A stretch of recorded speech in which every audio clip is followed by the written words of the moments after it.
Okay, so I really want to make this video, and it's honestly super controversial. I think like a lot of men have had this same thought, but they don't want to talk about it because it's like, oh, if I talk about that, like every girl I know or the woman I'm with is going to get upset, or I'm never going to be able to date a girl again or whatever. But for me, I'm just like, okay, this is so true. Like I have to talk about it. Does anyone else feel misogynistic but coming on? Even though there's something in the back of this guy's mind that's saying, you know what, something doesn't feel right about what I'm going to say. Something feels a little bit off, a little fucked up.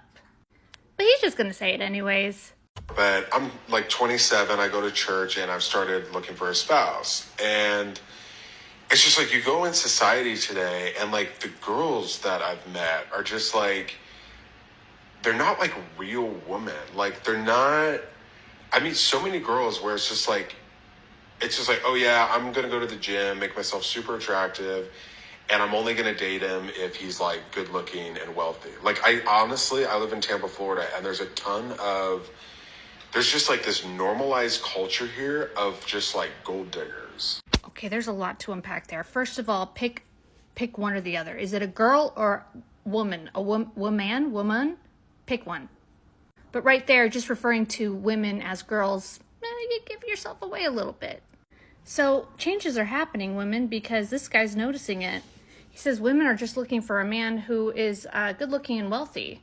And what's wrong with wanting a man who has his stuff together financially? We're called gold diggers, ladies, because broke men like this can't get the women he wants. So he needs to shame women who are looking for men who really have their stuff together, who are at the top of the list as people they want to marry the most, instead of this guy. Typical misogynist, when deep down inside he really wants certain women to like him, but he's seeing that women are going for somebody else. So he'll call them all kinds of names and words.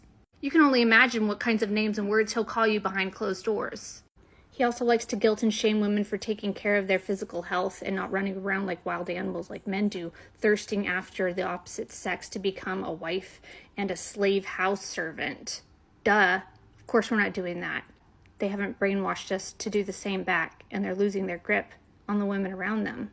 The fairy tale, the fantasy that they fed us of romance, to trade in our life to be a house servant, is falling. Like they're literally just dating guys for, they're thinking, oh, he just cares about sex, so I'm just going to care about his looks and if he's wealthy or not, and we're just going to agree on this. Like that's what's going on, and I'm just like, where are like the real women? Like where's the girl? Like, you know, like girls just aren't the way they used to be. They're not like how girls were in like the 1800s and like early